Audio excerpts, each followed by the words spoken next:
12 से ज्यादा हो गई बा। हम जहाँ जहाँ गौनाई गावे गइल बानी, यदि हम 12 बजे से पहले गा लें तो ठीक बा, ना तो 12 बजे के बाद ना हम केहू के सुतहू ना दिले, तो सुते के केहू के ना हो। प्रेम से बोली सना वाली मैया की। अभी रुआ सब जागल बानी और का कि गजबे लागेला मेला, अरे सुकवा समार के मैया कौन दिन खुश हो रही, 2 दिन में हम मैया के सुख न तो समार। लेकिन यदि नवरात्रि के महीना चलत होखे, नवरात्रि आई होखे तो का मंगल का बेद है का शनिचर का एतवार मैया 9-10 दिन चलेली। आहा खाली खाली ना दिया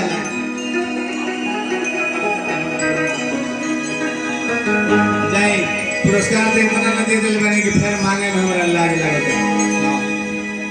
जहाँ रही राजा बन के राज करी, नारायण जी के कृपा वो सदैव बन रहे। कि गजबे लागेला मेला, हरे सुकवा समार के जब यह मेला लागेला वो दिन का होला कि झूठ इंद्रासन सोझा, अरे माई दरबार के मुर्गी के भाव बा कि गजबे लागेला मेला, सुकवा समार के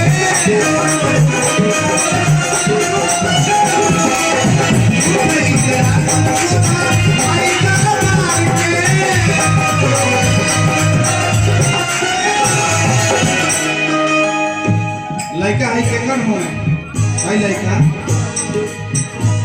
रौरे लड़का कहत आनी बैठले बैठले बेचारा हैंगा मंगाल पीटर देखा था जा पढ़ लिख के डॉक्टर इंजीनियर कलेक्टर बन जाई हो, लेकिन ब्यास को वो गायक मत बने। पूछो का है एकर कारण बा, एकर कारण बा यही हम ना कुछ कही। हमनी के गायक भई सने कहीं कहीं जाइले सब माला मिलेला, गमछा मिलेला, ठंडी के दिन में कहीं कहीं चादरों मिलेला, पैसा मिलेला, माला आ माल दोनों मिलेला। हमने के माला माल हो जाइले जाए, लेकिन कहीं कहीं 3 बजे गौनाई खत्म हो गई आ 7 बजे जकार्ता के द्वार पर विदाई खातिर बैठल बनी। तो जहाँ माला माल मिलेला, माला माल हो जाइले से मन गदगद हो जाला, बुझाला कि हम वही पवन सिंह हैं। आ कहीं जब 3 बजे गौनाई खत्म होएला, 7 बजे जब किरण मुंह पर पड़ला, वो बड़ा बुझाला जब हमनी ले घटिया धरती पे चल। हाँ ये सच्चाई है। जा डॉक्टर इंजीनियर कलेक्टर बन जाई हो बबुआ। ए बेटा इतना सुंदर तू है, जब हाथ पिटला हो बहुत सुंदर। देखी तो लड़का अभी जागल बा, सुत के केहू के ना हो। फेर के बा कि गजबे लागे सुकवा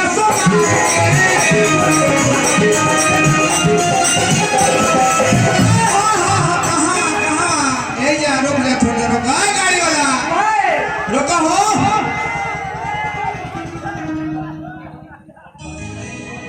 जा माइक के दरबार में अपने से रुकल जाला, अता कि हम चिल्ला के माइक में तो बढ़ जात। प्रेम से बोली सना वाली मैया की। जा लो जा के बियाह शादी भइल है, ताकते हुए मेहरारू ये कहां गइल बा नदिया तो गजबे लागेला सुकवा समार के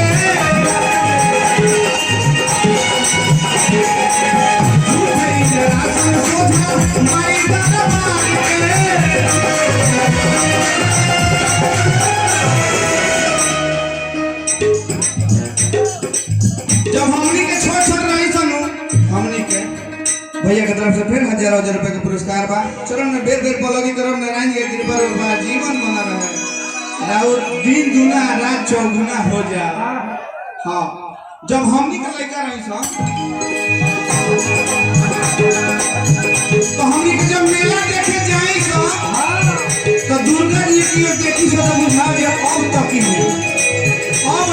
बोली पूरे भाव बह गया तो खुलते अरे मंदिरवा लागे अरे मूर्तिया लागी बोले हो काही बनवा खुलते मंदिरवा लागे मूर्तिया लागी बोले हो काही बनवा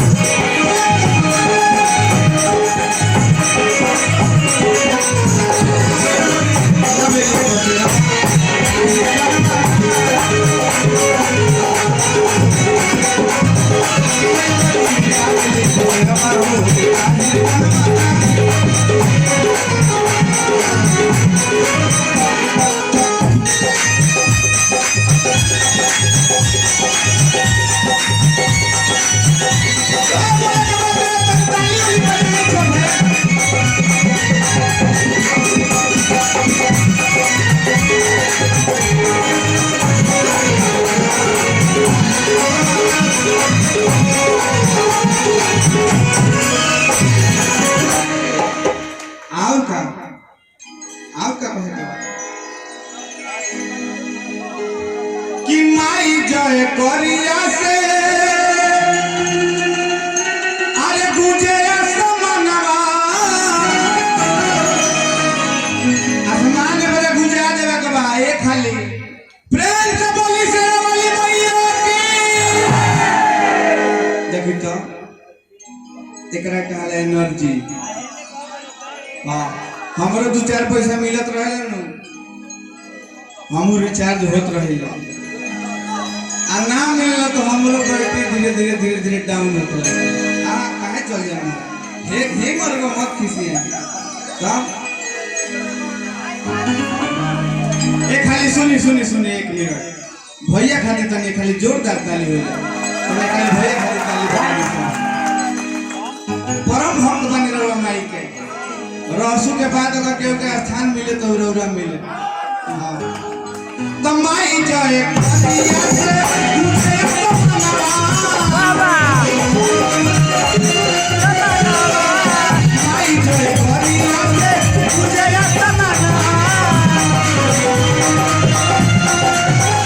आज जब जयकारी गूंजेला तो हमार मन का करेला हमार मन करे जाके करी हमें हम नवा मन करे जाके करी हमें हम नवा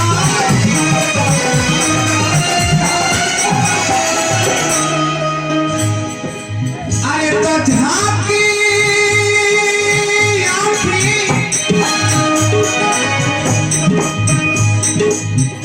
अरे देखो तो बने जब माई पट खोले हो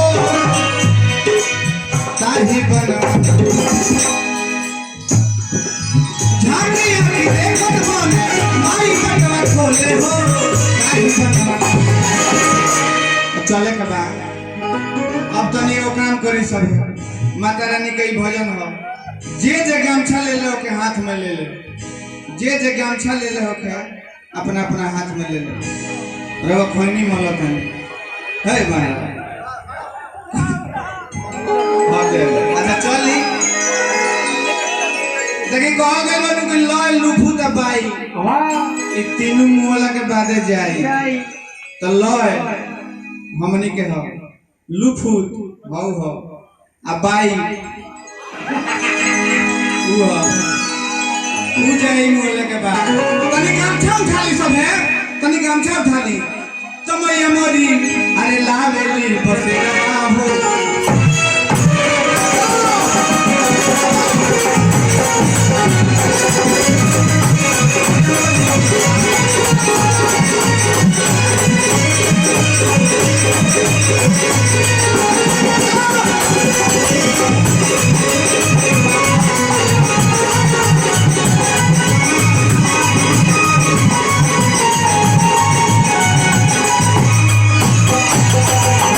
भैया की